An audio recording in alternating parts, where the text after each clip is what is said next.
આ અમદાવાદ શહેરને pride of Gujarat એનો દરજ્જો પાછો લાવો છે. મ્યુનિસિપલ કોર્પોરેશન હવે તો કોઈનું નથી, હવે તો સરકાર દ્વારા અને કમિશનર દ્વારા ચાલે છે. પણ નવું જ્યારે બોર્ડ ચૂંટાઈને આવે એના પહેલા રિહેબિલિટેશન કરતા પહેલા ડિમોલિશન બંધ કરવું જોઈએ અને એને માટેની વૈકલ્પિક યોજના કરવા જોઈએ. એનો નિર્ણય અમારા કમિટમેન્ટમાં અમે કરીએ છીએ. બીજું મહત્વનું એ છે કે ટેક્સેશન.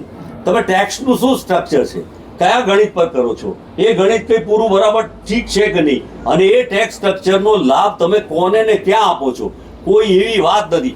મધ્યમ વર્ગ જે વધારેમાં વધારે ટેક્સ આપે છે એને જે સુવિધાઓ મળવી જોઈએ એ સુવિધાઓ પણ પૂરી એને મળતી નથી. તો ટેક્સ સ્ટ્રક્ચરમાં પણ અમે પ્રોપર્ટી ટેક્સમાં એના વ્યાજનું ધોરણ વ્યાજનું ઘટાડીને 18%થી 5% કરવાનો અમારી લાગણી છે.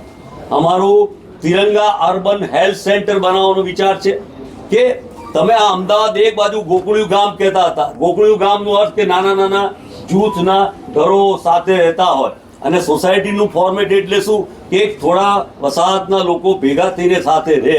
કે દુનિયામાં કોઈ પણ દેશ એ વિકસિત છે અથવા તો એને માટેનું તો હ્યુમન ડેવલપમેન્ટ ઇન્ડેક્સ એની કેટલી ઊંચી છે એના પર એનો આધાર.